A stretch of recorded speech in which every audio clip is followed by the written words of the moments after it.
So if you've seen my last video or two, it was about the HX Stomp and a Yorkville speaker wedge as an all-digital rig. I did do 2 gigs in the last couple of weeks. The most recent one, it sucked. I didn't like the tone.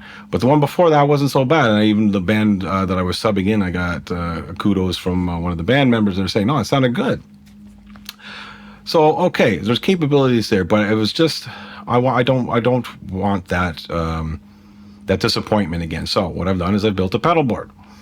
Okay, so, and you'll see, we're gonna take a little look at it and hear it.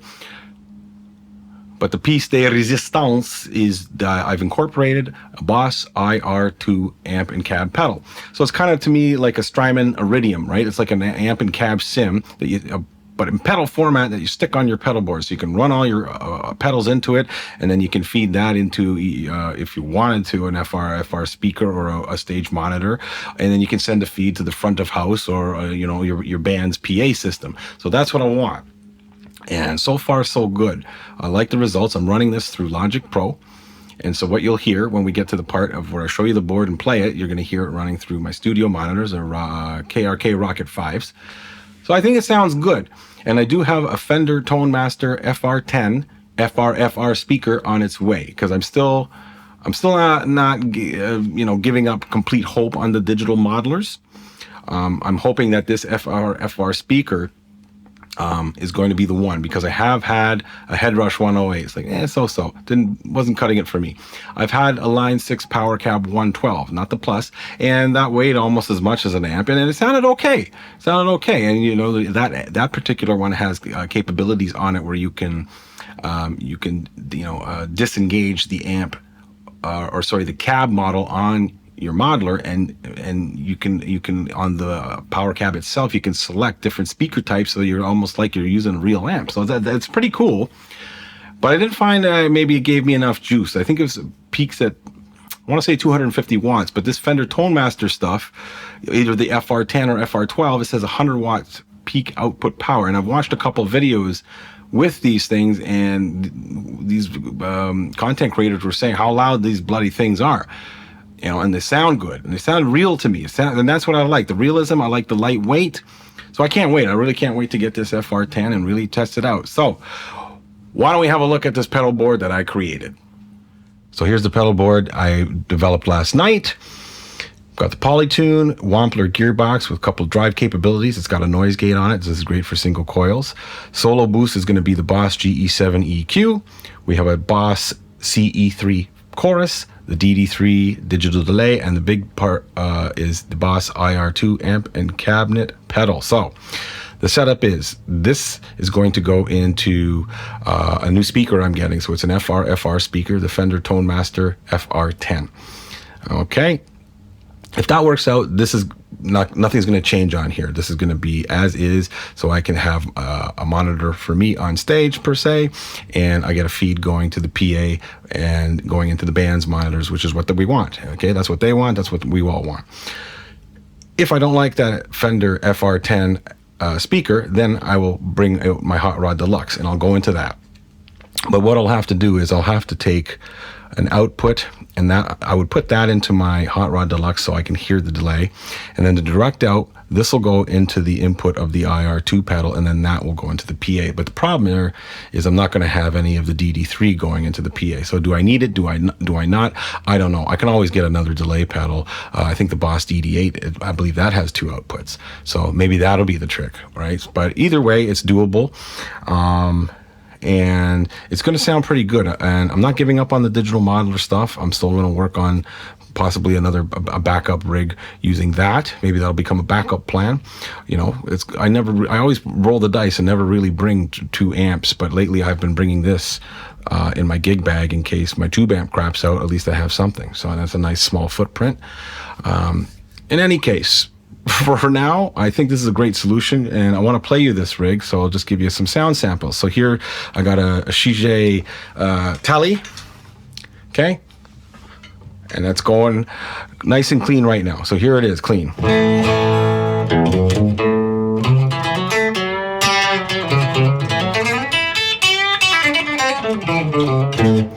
Now put the first grit on.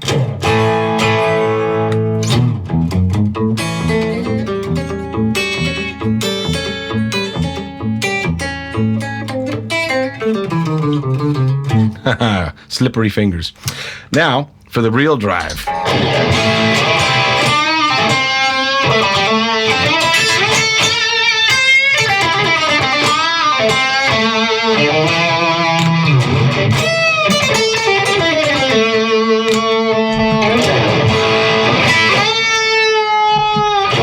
There's my boost, get delay.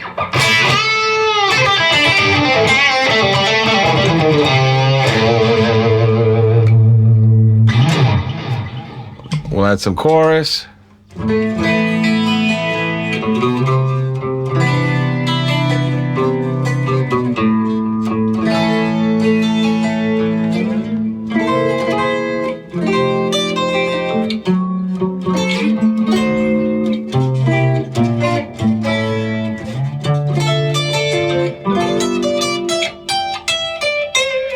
All right, so I love the sound of this, you know, and this board really isn't that much bigger than a Pod Go. It's about the same size, if not maybe even a little smaller in certain areas. So if I was using something of that nature, so this doesn't change my footprint. Okay, and obviously if I just have the HX Stomp and dual expression, external foot switch, okay, this is much bigger, but it's not too much bigger. I'm not bringing a huge big board, so this is okay to me. I really like the sound of that. It sounds obviously a little more organic to me, even though we do have some digital components, you know, but it's definitely more real sounding, and I'm very happy with this. Like, this is a pretty amazing IR pedal, I gotta say. So I'm very happy with this setup. Yeah, let's have some final thoughts on that. So what do you think, people? Do you think that pedal board is a great in-between solution? As much as the thought of having a Helix or an HX Stomp with all these amp and cab capabilities, it appeals to me, and it still appeals to me.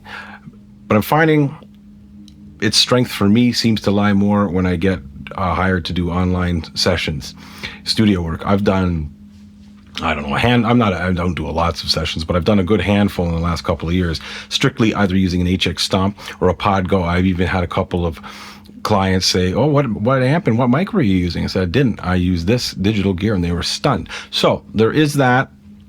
It's going to be big for me in the studio, keeping the digital modeling alive. I'm in a condo anyway, so cranking tube amps is not really an option. So that's a good option for me and makes it worth keeping the Line 6 gear.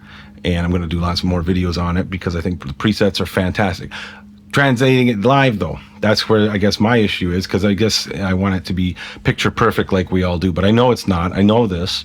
I know you got to adjust to each venue's room acoustics, right? Because it's not going to be the same. So either way, you're tweaking, whether it's pedals or the digital modeler. At least I think you should, because if you expect to craft something at home, like a preset, and expect it to sound the same everywhere, no. It should probably sound the same if you're going through, different computers and whatnot. Like that shouldn't probably change that environment. Maybe the interface that you're using would, but these modelers are interfaces themselves, so you could take the third-party interface right out of the equation, go directly into the computer, and there you go. So there should be some consistency there, but live is different. And to be honest, I miss these pedals. I like the sound of that, especially that Wampler gearbox sounds killer.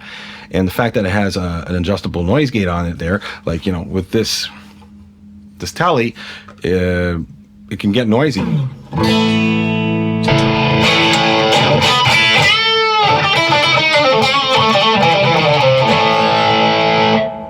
if I turn the gate down,